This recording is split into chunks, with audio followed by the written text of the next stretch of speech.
Hey friends, morning, happy Advent.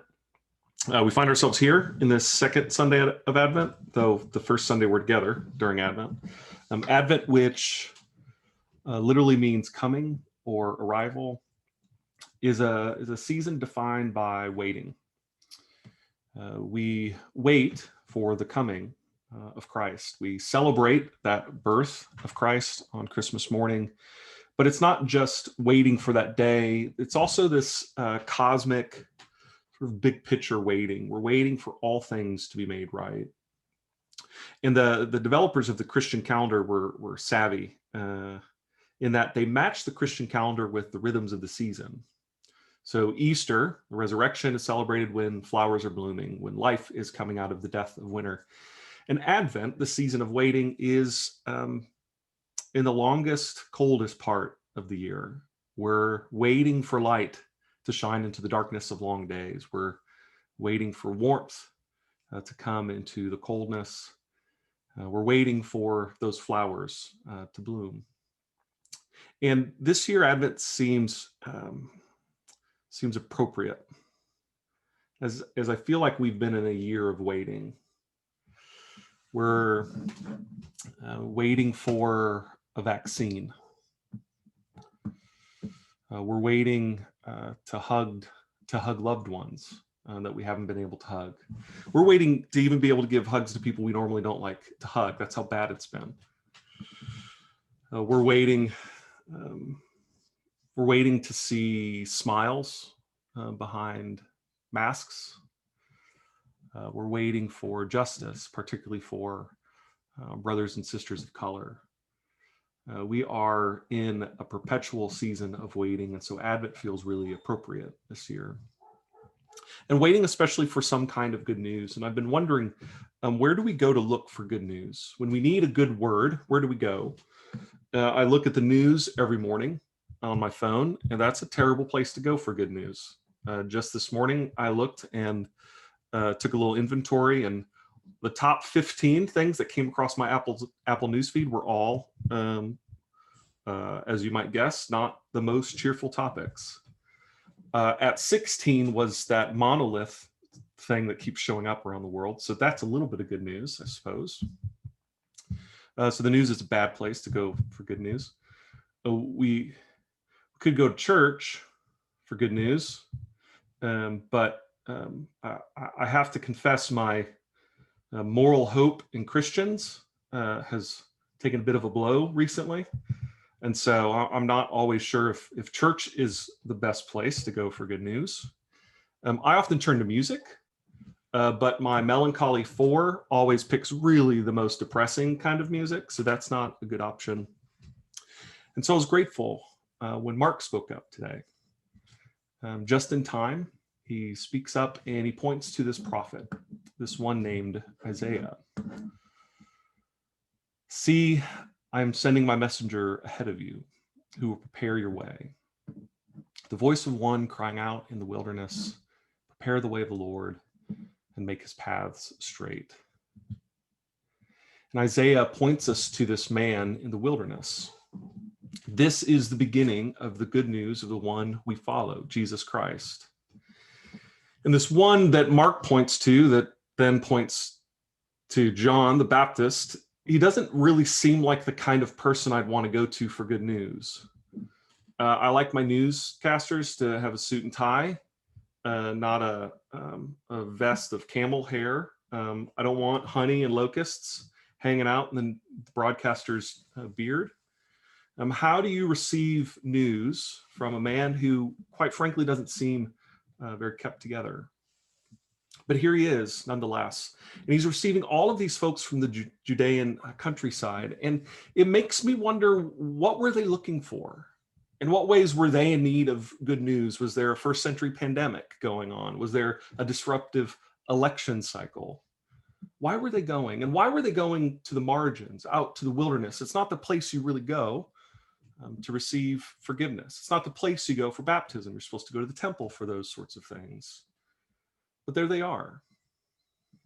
Mark begins his gospel pointing to the wilderness because the wilderness, the margins, where people least expect it, is always the place where God shows up. God does not break in at centers of power or prestige or popularity. God breaks in at the margins.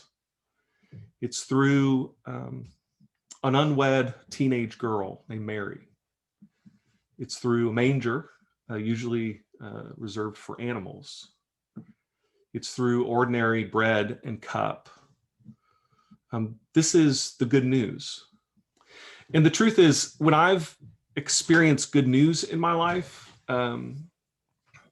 more times than not, it's always been at the margins.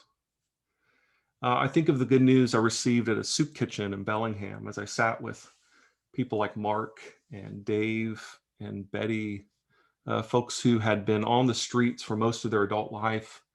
And I received the good news of resilience and courage and hope gathered at that table. I think of the good news I received in Tuba City, Arizona on the Navajo reservation as I learned from folks what it means to love creation and give others dignity, and to hear it and to receive it from people who hadn't been extended the same kind of dignity, particularly from our country, was moving, it was overwhelming, it was good news. I think of good news received in a village in Togo, West Africa, where having or needing or acquiring the next thing didn't seem to cross the minds of the people as they sang, as they shared, as they lived life together. I think of good news received in a local PTA meeting with the weirdest group of people you could ever imagine, who are there to love kids and provide as best they can for most of the kids who were below the poverty line. The good news that we wait for is not at the center. It's not in positions of power and prestige. Good news is always found in those places and people that others write off, that others deemed unworthy, that others have pushed to the side. And even when I turn inwards, I find that it's at the margins of my own life that I have experienced good news. When I wasn't quite deserving of being loved, and yet someone held me. When I didn't really deserve forgiveness, and yet they spoke the words, "I forgive you." It was at the margins of my faith when I was done with God that others held me in faith. It was at the margins of my own literal life in the hospital, where there are these moments in the wilderness where God shows up.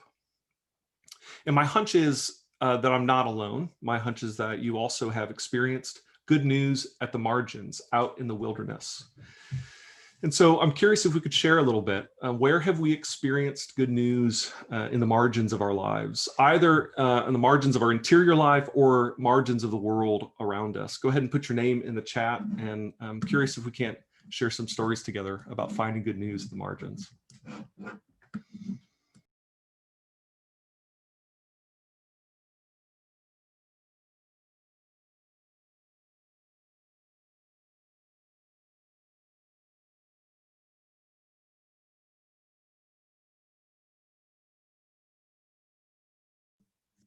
Go for it, Julie.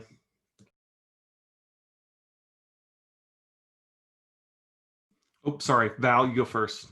I didn't mean for Julie to cut in line.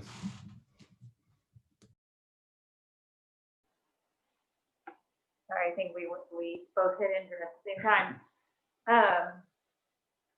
Mine are two that are very similar, but as most of you guys know, I've dealt with panic disorder, panic attacks, anxiety, depression, and one of them was several years ago. I was sitting in the parking lot at work in the morning, and I was having such a hard time. I couldn't get out of my car. And I remember I called one of my good friends and coworkers, Mercy, and she answered her phone, and I was like, "I'm outside. Can you come help me?" And she came and sat with me in my car and held my hand and helped me get into the building. And that was very good news. And then similarly, when I was also having a difficult time after Eloise was born, it was early in the morning, and I texted my huddle girls, and Sarah Holland said she would be at my house in 2 minutes. And showed up while we were, like 7 or 7:30 in the morning, and showed up and hugged me and sat with me, and those were both moments of really, really great news. Thanks, Val. Did you say your coworker's name was Mercy? Her name is Mercedes, but she goes by Mercy. Yes. That's great. That feels really appropriate. Julie. Let's get over some. Okay, so this isn't about me personally, but I just read this week and it's just stuck with me so much as something that was so encouraging. I had seen this story on the news of a family in Dallas that lived in South Dallas that, kind of on the margins of poverty, and both parents had lost their jobs with COVID, and they are virtually schooling both kids. One of them had gotten COVID and had not recovered well, was having lots of lingering side effects. And the family had the amount of unemployment they were living on was so unbelievably low. It was like the whole family, I think they qualified for $400 something a month. And they had been selling off like everything that they owned to pay their rent. Like the reporter that goes in their apartment, it's like they've sold their furniture, just all of this. And so the WFAA reporter took it on her to start a GoFundMe for them.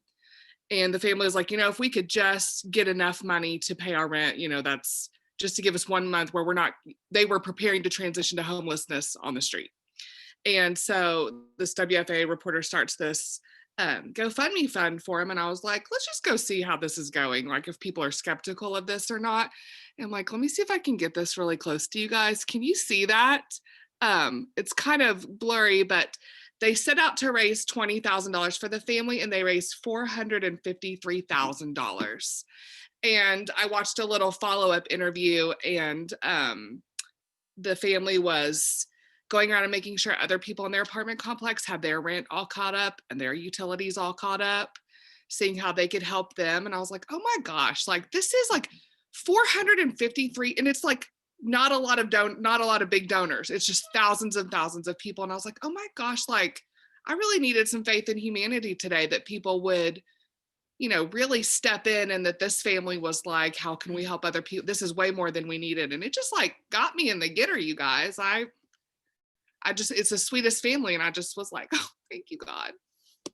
That's so great. Thanks, Julie. I have a colleague who sends me good stories, and she always says people are the best, which is a phrase I've never said in my life.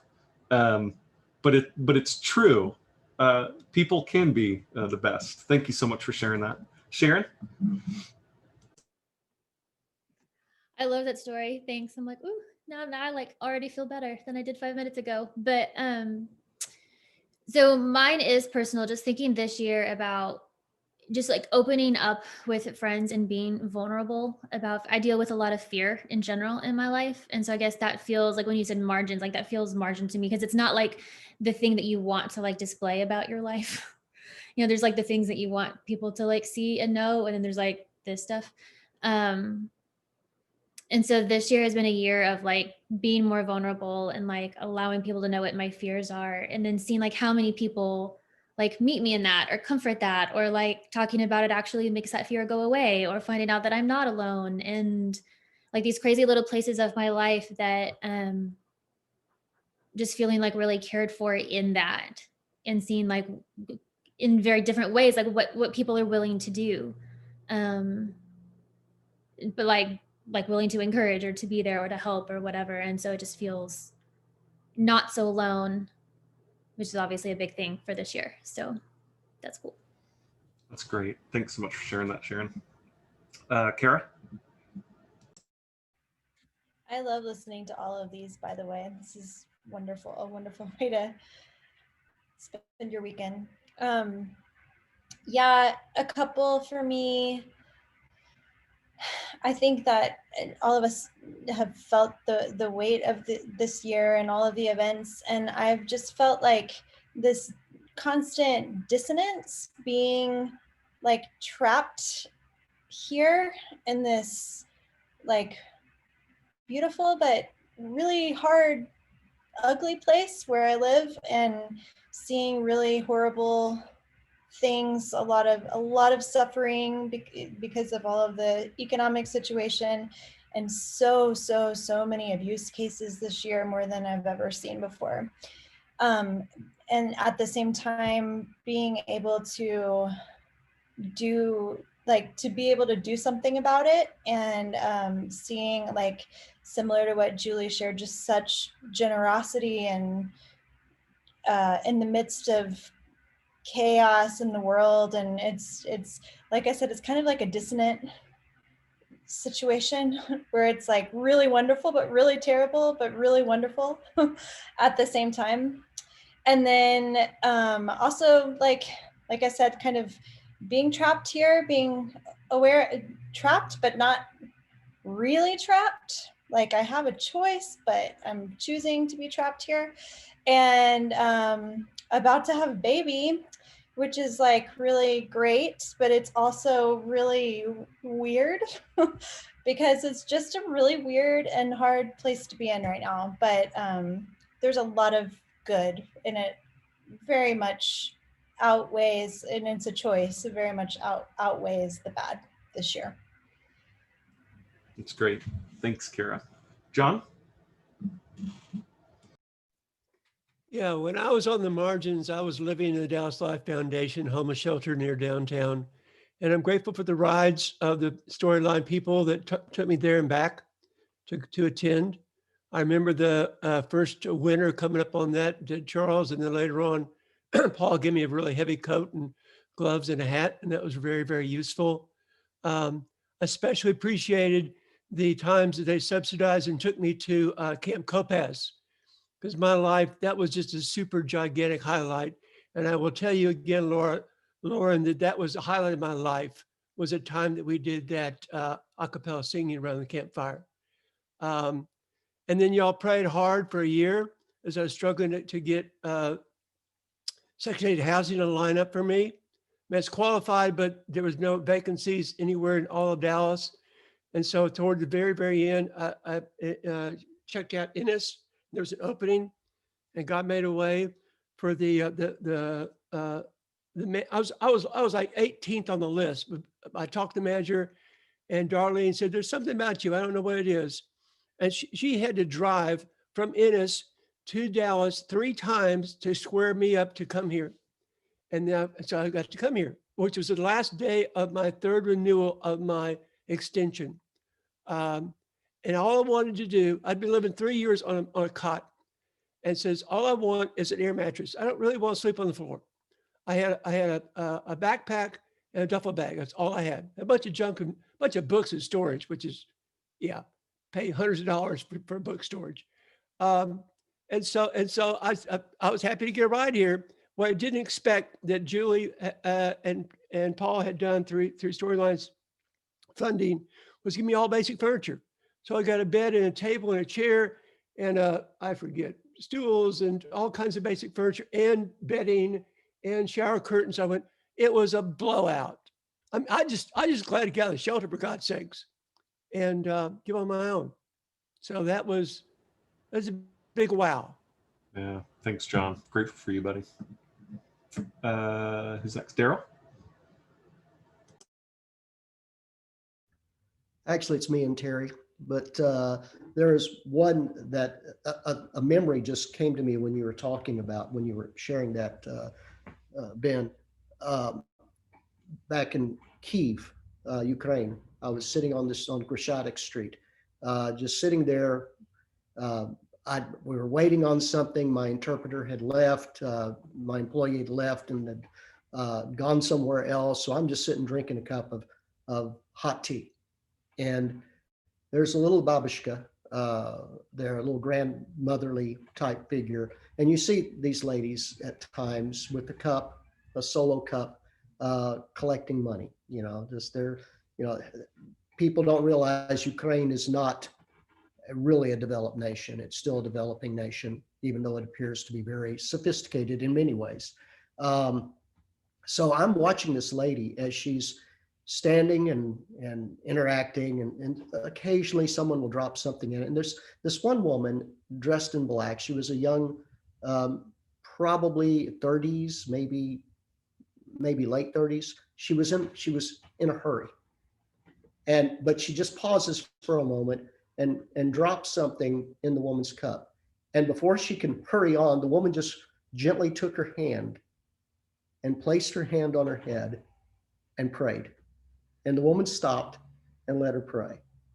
And I don't know. I don't know the backstory. I don't know any of it. But that just touched me and struck me as a woman trying to be nice, with little thought, it seems, but yet is blessed at the same time by this little babushka. So it was just kind of neat to see that. And Terry. Terry?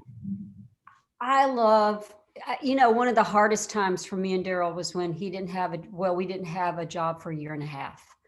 And that was a very hard time.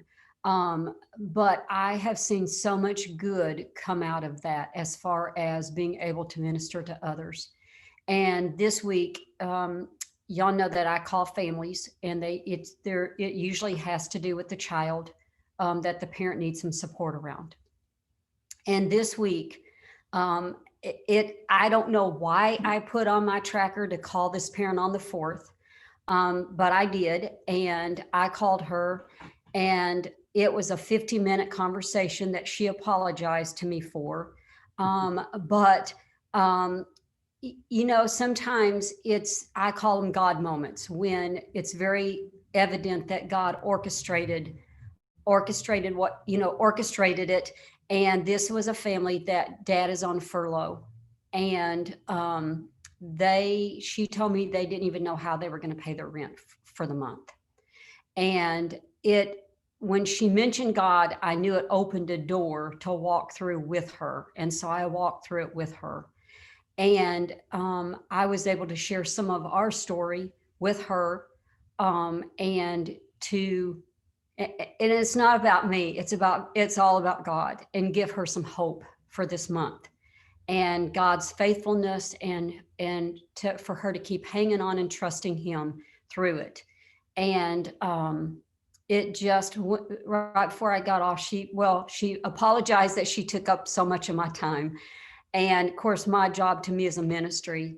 And it was just like, I needed you to call me exactly today. No other day, I needed it today. And I think all of the stories that everybody has shared today, to me, those are all God moments. It's all orchestrated by God.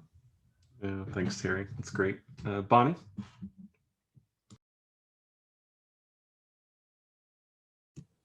I have two similar stories that just kind of popped out as I was listening.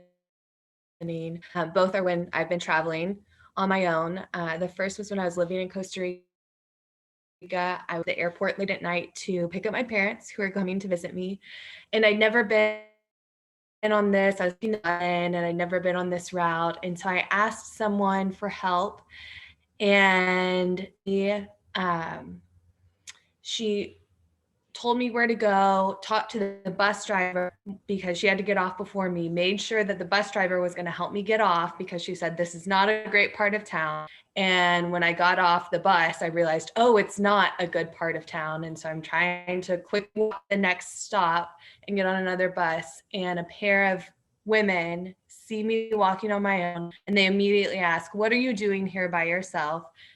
Each one put their arm in mine. They walk me to the bus station to make sure I arrive there on safety and get on my way. And it's just having people go out of their way to make sure that I arrive. I mean, they were my guardian angels for sure in that moment. And a similar one in Colombia, the bus had shut down, and so I had to take a different route to get back.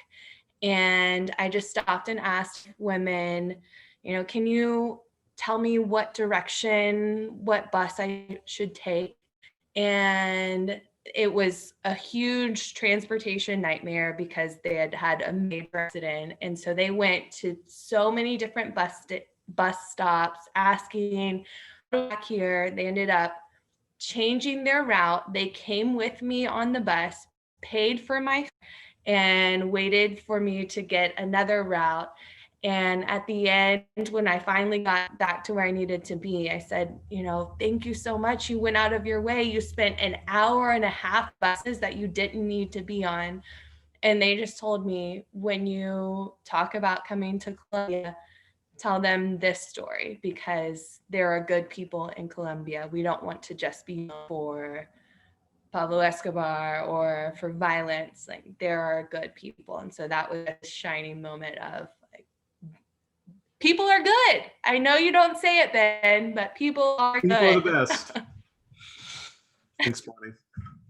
Hey, I don't want to move too quickly past this because my hunch is others have thought of moments in which they have experienced good news at the margins. So I want to give us just a little bit more time for those who haven't shared but have something perhaps to share. And if my hunch is wrong, then we'll just sit in silence for a moment or two. Charles.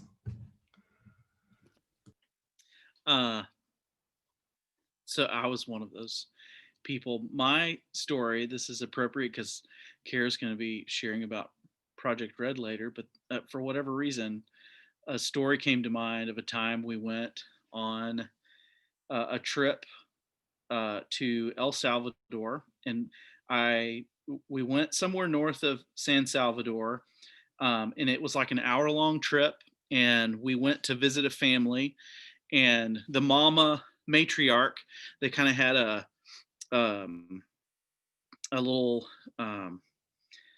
convenience store inside the front of their apartment, and I cannot remember her name. Kara probably knows who I'm talking about, but they had a convenience, kind of a store in the front of their apartment, and then they took us kind of to their back porch, and their house kind of butted up right next to like a Pentecostal church. And I think it was like a Sunday afternoon, and there was like worship music blaring, you know, kind of get the feel the beat through. I mean, we were literally at the margins of the religious institution, you know, right here, right on the other side of the wall. And we all sit down, and we're listening through Kara, this mama, this woman who has several children, kind of tell the story of how even with her limited resources and the way that she was kind of scraping to provide for her own family, that she had decided to take another kiddo in who would otherwise be in really bad shape and kind of be left on their own. And yet, even in the midst of the limitations of her resources, deciding to do that and just making it work.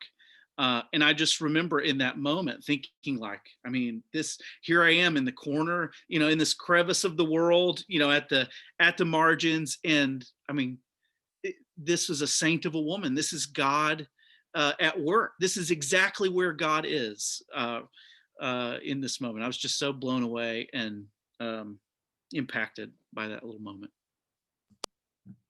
Thanks, Charles.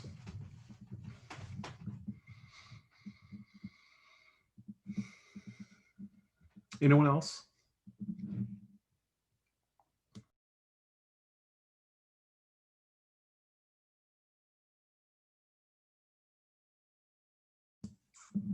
Go for it, Walker.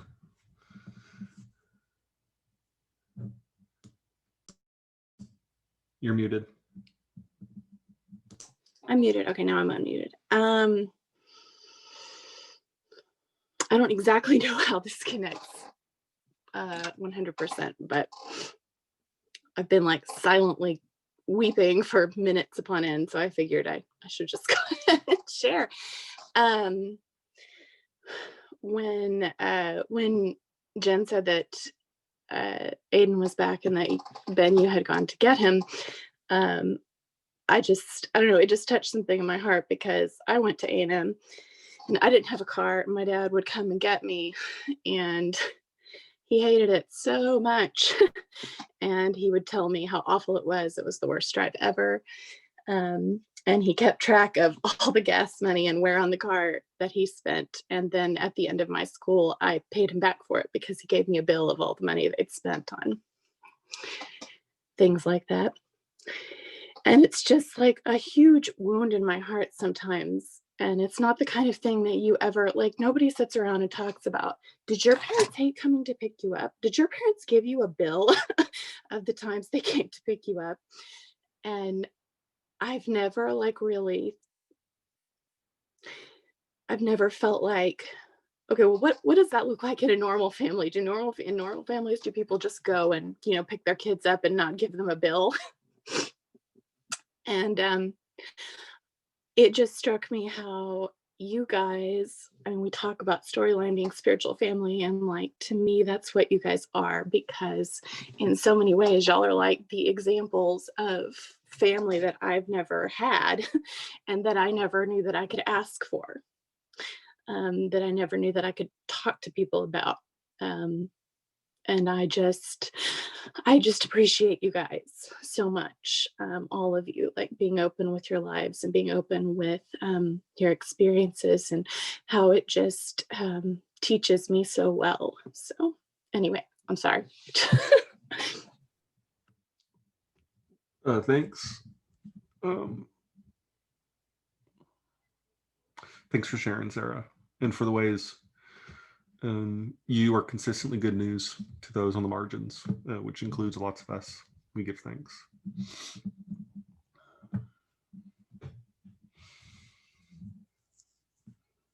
Last call.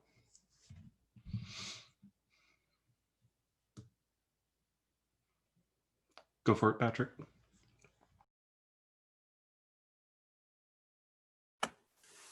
So, Sarah, thank you for sharing that.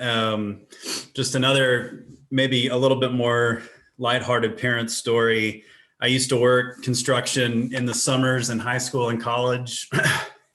And I worked with this guy he would lose teeth because he had a meth problem. He had been to jail for meth. We'd go deposit our checks on payday, and he'd drive us there, and he'd walk in the bank and he'd say, "Don't worry, I'm not here to rob the place." And I mean, everybody would like turn around, and huge character. But all throughout that summer, he would occasionally like buy me and my brother lunch. And he had nothing. I'm sure he spent all his money on drugs.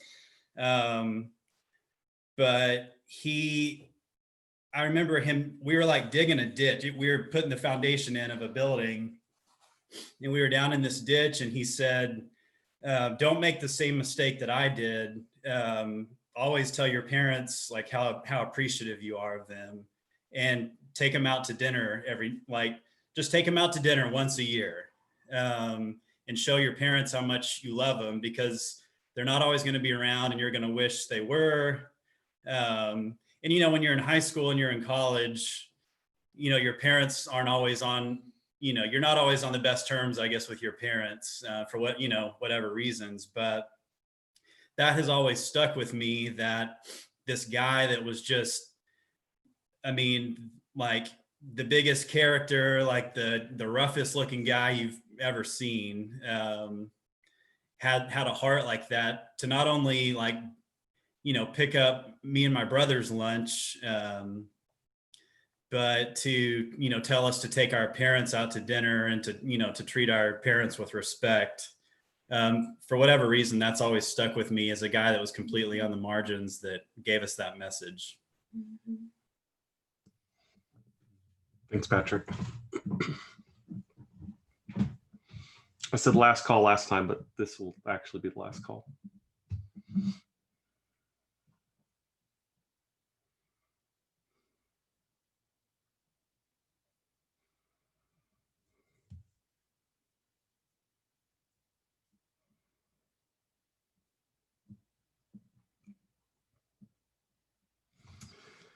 In the spring of 2017, shortly after I moved here, I spent a week in DC doing some research for work, and I had some connections with folks who were connected to the Church of the Savior in Washington, DC.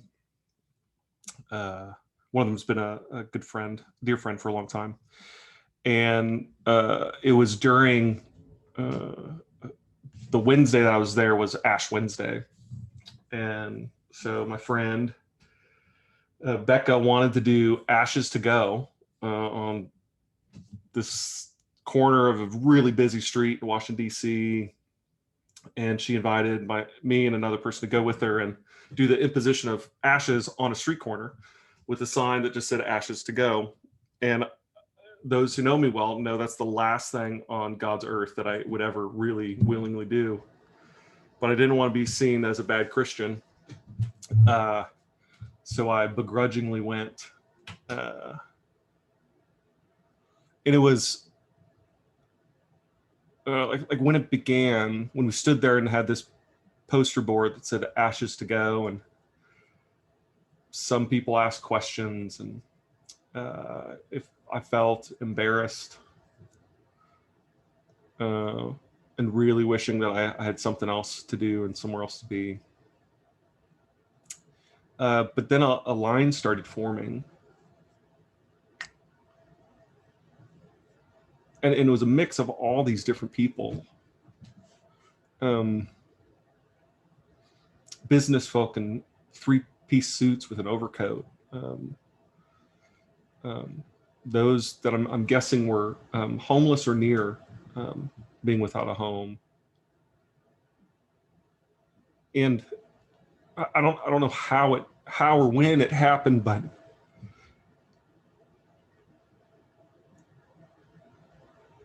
it came to the point where everyone who was next, their eyes were full of tears. And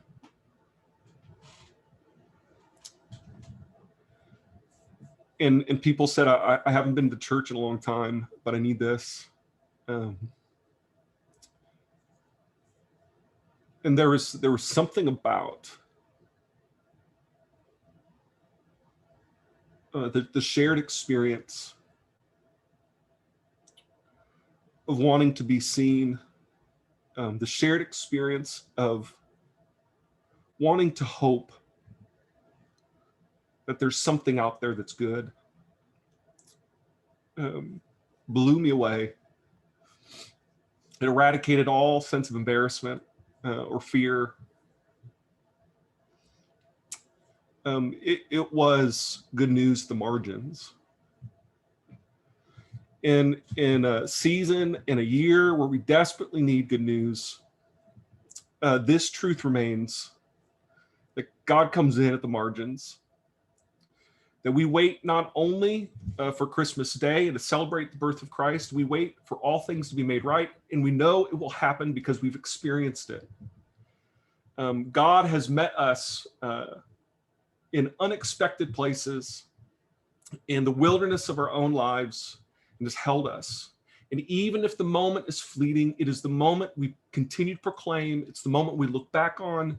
It is the moment that we say to the world, God is good. Good news is coming. Death doesn't get the last word. I don't know. It felt strange for me this week working on this sermon because I found myself hopeful. I found myself like thinking, okay, people are great.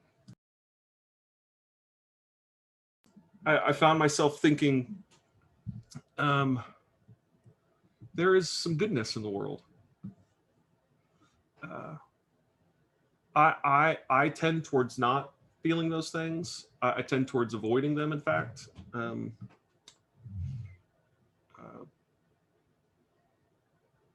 But it's just not true. There is good news. And I want to say, sermon's done. I'm just going to meddle for a second. I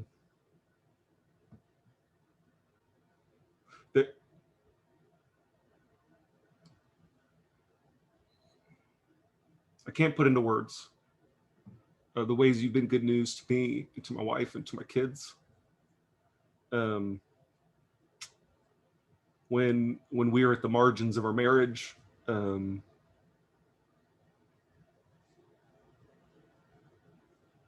I give thanks to God for each of you. You're a reminder that God's not done. that all things will be made right. So I'm grateful for y'all. Here, awkward transition to Charles, who's going to take over mission prayers.